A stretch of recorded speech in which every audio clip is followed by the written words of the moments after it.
പ്രിയപ്പെട്ടവരെ, നേരത്തെ നമ്മുടെ രാജ്യത്തെ വഴിയോര കച്ചവടക്കാർ, തെരുവ് കച്ചവടക്കാർ എന്നിവരുടെ അവസ്ഥ വളരെ പരിതാപകരമായിരുന്നു. കച്ചവട സാധനങ്ങൾ വാങ്ങാനായി അവർക്ക് ചെറിയ തുകയ്ക്ക് പോലും വലിയ പലിശ കൊടുക്കേണ്ടി വന്ന സാഹചര്യമാണ് ഉണ്ടായിരുന്നത്. ഇവർക്കായാണ് കേന്ദ്ര സർക്കാർ ആദ്യമായി പ്രധാനമന്ത്രി സ്വനിധി പദ്ധതി ആവിഷ്കരിച്ചത്. ഇതോടെ ലക്ഷക്കണക്കിന് സഹോദരങ്ങൾക്ക് ബാങ്കിൽ നിന്ന് വലിയ സഹായങ്ങൾ കിട്ടാൻ തുടങ്ങി. ലക്ഷക്കണക്കിന് തെരുവ് കച്ചവടക്കാർക്ക് ജീവിതത്തിൽ ആദ്യമായി ബാങ്ക് വായ്പ കിട്ടിയതും PM സ്വനിധി പദ്ധതി നടപ്പാക്കിയ ശേഷമാണ്. एनडीए सुहृदगणे, अब भारत सरकार एक कदम आगे बढ़ते हुए इन साथियों को क्रेडिट कार्ड दे रही है। थोड़ी देर पहले यहां भी PM स्वनिधि क्रेडिट कार्ड दिए गए हैं। इसमें केरला के 10,000 और तिरुवनंतपुरम के 600 से अधिक साथी हैं। पहले सिर्फ अमीरों के पास ही क्रेडिट कार्ड होता था, अब स्ट्रीट वेंडर्स के पास भी स्वनिधि क्रेडिट कार्ड है. പ്രിയപ്പെട്ടവരെ, ഈ തെരുവ് കച്ചവടക്കാരായിട്ടുള്ള സാധാരണക്കാരെ സഹായിക്കാൻ കേന്ദ്ര സർക്കാർ ഇപ്പോൾ ഒരു ചുവട് കൂടി വെച്ചിരിക്കുകയാണ്. ഇവർക്ക് ഇന്നു മുതൽ ക്രെഡിറ്റ് കാർഡുകൾ നൽകുകയാണ്. അല്പം മുമ്പാണ് ഇതേ വേദിയിൽ പ്രധാനമന്ത്രി സ്വനിധി ക്രെഡിറ്റ് കാർഡ് പദ്ധതിക്ക് തുടക്കം കുറിച്ചത്. ഈ പദ്ധതിയുടെ കീഴിൽ കേരളത്തിലെ 10,000 കണക്കിനും തിരുവനന്തപുരത്തെ 600ഓളം തെരുവ് കച്ചവടക്കാർ ഈ പദ്ധതിയിൽ ഇപ്പോൾ അംഗങ്ങളായിട്ടുണ്ട്. നേരത്തെ നമ്മുടെ രാജ്യത്തെ പണക്കാരുടെ കൈകളിൽ മാത്രമുണ്ടായിരുന്ന ക്രെഡിറ്റ് കാർഡ് ഇപ്പോൾ തെരുവ് കച്ചവടക്കാരുടെ കൈകളിലും എത്തിക്കാൻ കേന്ദ്ര സർക്കാരിനായിട്ടുണ്ട്. അവർക്കിന്ന് പ്രധാനമന്ത്രി സ്വനിധി ക്രെഡിറ്റ് കാർഡുകൾ ഉണ്ട്. एनडीए सुहृदगणे, केंद्र सरकार कनेक्टिविटी, साइंस एंड इनोवेशन और हेल्थ केयर पर भी बहुत अधिक निवेश कर रही है. केरला में CSIR के इनोवेशन हब का लोकार्पण, मेडिकल कॉलेज में रेडियो सर्जरी सेंटर की शुरुआत, इनसे केरला को साइंस, इनोवेशन और हेल्थ केयर का हब बनाने में मदद होगी. പ്രിയപ്പെട്ടവരെ, നമ്മുടെ രാജ്യത്തെ നഗരങ്ങളെ തമ്മിൽ, സ്ഥലങ്ങളെ തമ്മിൽ ബന്ധിപ്പിക്കൽ, സയൻസ്, ഗവേഷണം, കണ്ടുപിടുത്തം, ആരോഗ്യരംഗം എന്നീ മേഖലകളിലും കേന്ദ്രം ഇന്ന് വലിയ തോതിൽ നിക്ഷേപം നടത്തുന്നുണ്ട്. അതിന്റെ ഭാഗമായി ഇപ്പോൾ കേരളത്തിൽ CSIRലെ ഇന്നൊവേഷൻ ഹബ്ബ് രാഷ്ട്രത്തിന് സമർപ്പിച്ചു.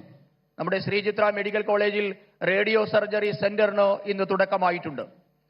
ഈ കാരണങ്ങൾ കൊണ്ടൊക്കെ ശാസ്ത്രം, ഗവേഷണം, കണ്ടുപിടുത്തം, ആരോഗ്യം എന്നീ മേഖലകളുടെ ഒക്കെ ആസ്ഥാന കേന്ദ്രമായി മാറാൻ കേരളത്തിന് സഹായകരമാകും. एनडीए सुहृदगणे, आज देश के दूसरे हिस्सों से केरला की रेल कनेक्टिविटी और सशक्त हुई है. थोड़ी देर पहले जिन अमृत भारत एक्सप्रेस ट्रेनों को हरी झंडी दिखाई गई है, इससे केरला में ईज ऑफ ट्रैवल को बल मिलेगा. इससे टूरिज्म सेक्टर को भी बहुत फायदा होगा. गुरुवायूर से त्रिशूर के बीच नई पैसेंजर ट्रेन तीर्थयात्रियों के लिए सफर को और आसान बनाएगी. इन सारे प्रोजेक्ट से केरला के विकास को भी गति मिलेगी.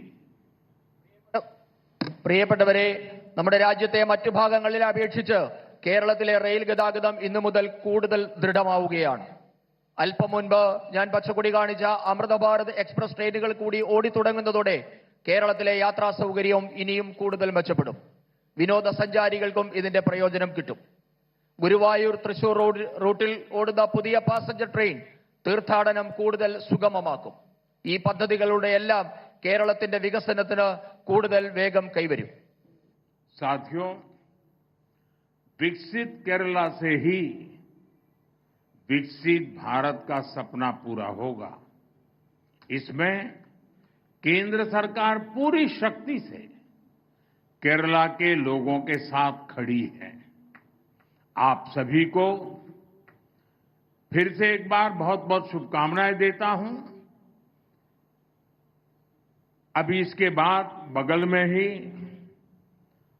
केरला के हजारों लोग, उत्साही लोग, आत्मविश्वास से भरे लोग मेरे भाषण का इंतजार कर रहे हैं और वहां भी मुझे बहुत खुल करके बोलने का मौका मिलेगा, जमकर के बातें करने का मौका मिलेगा और मीडिया को भी इसमें ज्यादा इंटरेस्ट नहीं होगा, उसमें ही ज्यादा होगा।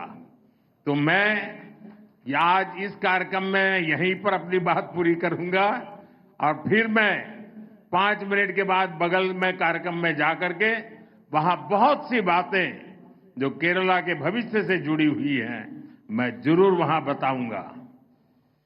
പ്രിയപ്പെട്ടവരെ, വികസിത കേരളത്തിൽ കൂടി മാത്രമേ വികസിത ഭാരതം എന്ന സ്വപ്നം പൂർത്തിയാക്കാൻ സാധിക്കുകയുള്ളൂ. ഇതിനായി കേന്ദ്രം കേരളത്തിലെ ജനങ്ങൾക്കൊപ്പം പൂർണ്ണമായി ഉണ്ടാകുമെന്ന് ഞാൻ ഉറപ്പു നൽകുകയാണ്.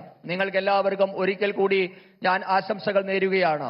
ഇതിനുശേഷം ഇതിന്റെ തൊട്ടടുത്ത് 5 മിനിറ്റിനുള്ളിൽ തന്നെ എനിക്ക് ഊർജ്ജസ്വലരായ എന്നിൽ പ്രതീക്ഷ അർപ്പിച്ചിരിക്കുന്ന ആയിരക്കണക്കിന് പ്രവർത്തകരെ അഭിസംബോധന ചെയ്യേണ്ടതുണ്ട്. അവിടെ ഞാൻ വിശദമായി കേരളത്തിന്റെ ഭാവിയെ പറ്റിയൊക്കെ സംസാരിക്കേണ്ടതുണ്ട്. ഇവിടെയുള്ള മാധ്യമങ്ങൾക്കും ഒരുപക്ഷെ അതിലായിരിക്കും കൂടുതൽ താല്പര്യമുണ്ടാവുക.